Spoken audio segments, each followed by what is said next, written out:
Hello, everybody, and welcome to today's episode of the Daily Packers Post, where we bring you in depth daily coverage of your Green Bay Packers. We have new videos dropping every day, Monday through Friday. So hit the like button and subscribe so you never miss an episode.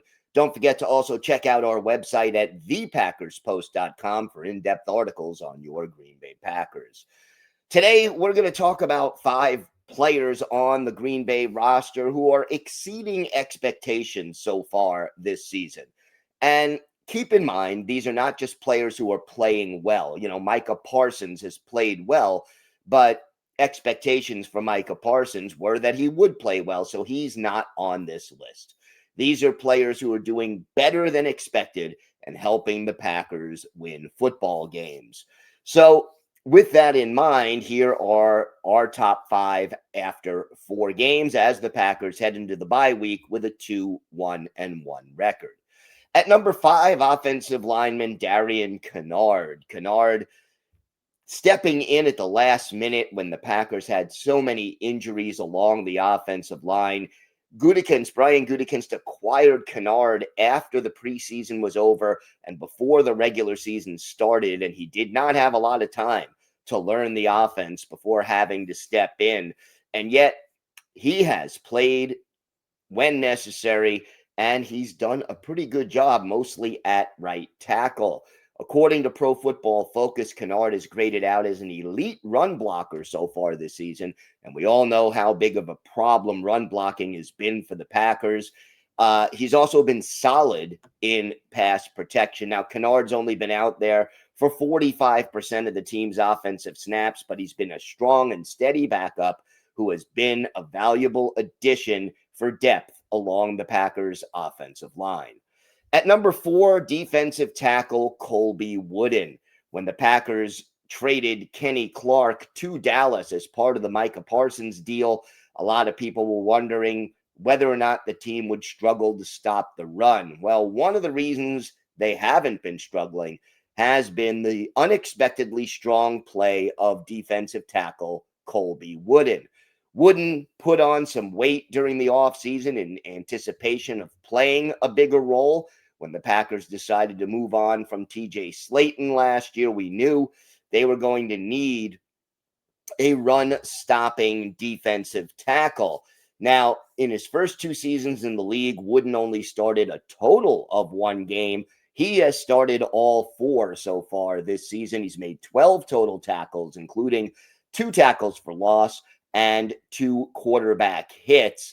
The Green Bay defense ranks second in the league in yards allowed on the ground per game and fifth in average yards per rushing attempt. And Colby Wooden's play has been a reason for that success.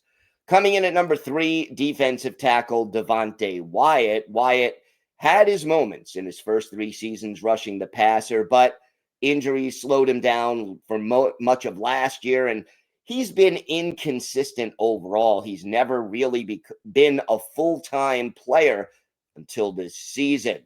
And right now, he is among the league leaders in pressures by a defensive tackle. He's already got 2 sacks, 2 tackles for loss, and 5 quarterback hits in the first 4 games. And keep in mind, he left the game against Dallas early due to a knee injury. And boy, did the defense notice his absence.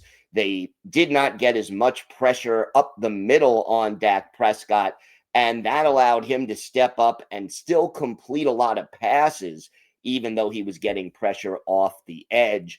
The Packers are hopeful that his week-to-week injury will not be a long-term one, that he can hopefully even return after the bye and continue to provide the Packers with strong play from the defensive tackle position.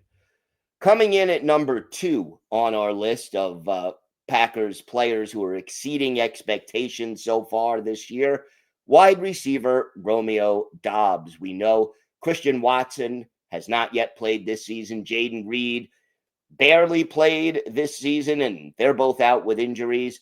And the Packers needed a veteran to step up and play well opposite rookie first-round pick Matthew Golden. And so far, that player has been Romeo Doubs. Yeah, he only has 13 catches in 4 games. I'll put only in air quotes. But 4 of those passes have gone for touchdowns, including 3 touchdown catches in the 40-40 tie against the Cowboys in week 4. And more importantly, perhaps, Dobbs, according to ProFootballReference.com, has yet to drop a pass this season. That was an issue for him and nearly all of the Packers receivers a year ago. The other thing about Dobbs, though, is that Jordan Love looks for Romeo Dobbs in clutch situations. When he needs a target in the red zone, Dobbs or Tucker Kraft tend to be the first choice. Same thing on third down. When he needs to keep a drive alive, Love seeks out Dobbs, knowing he is a reliable option. Now, this is the final year of Romeo Dobbs' present contract, but his strong start to the season sets him up for a lucrative new deal next year, whether it's with the Packers or another team. And coming in at number 1 right now is cornerback Keyshawn Nixon. When the Packers cut ties with Jair Alexander over the offseason, a lot of people were wondering whether or not the cornerback room was good enough and whether or not the team even had a legitimate number 1 cover corner.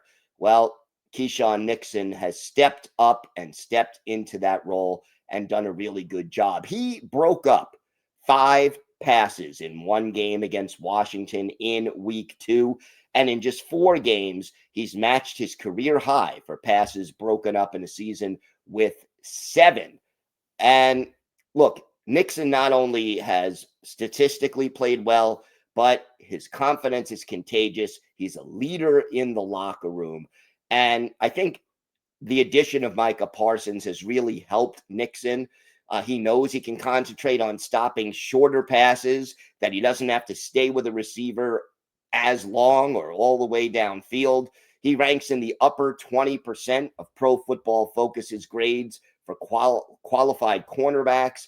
And that's even after Dak Prescott had such a good game against the Green Bay defense last week in Dallas. Nixon has stepped up and done a good job after a void opened up in the secondary, and his rise from undrafted free agent to special teams, return specialists, nickel corner or slot corner, and then to cornerback 1 has been impressive. This is a man who has gotten better every year he's been in the league, and he definitely belongs on this list for the Packers. Don't forget to check out our website at thepackerspost.com for more articles on your Green Bay Packers. Here on YouTube, hit the like button and subscribe so you never miss an episode of the Daily Packers Post. I'm Gil Martin. Have a great day, everybody. Stay safe. And of course, go Pack Go.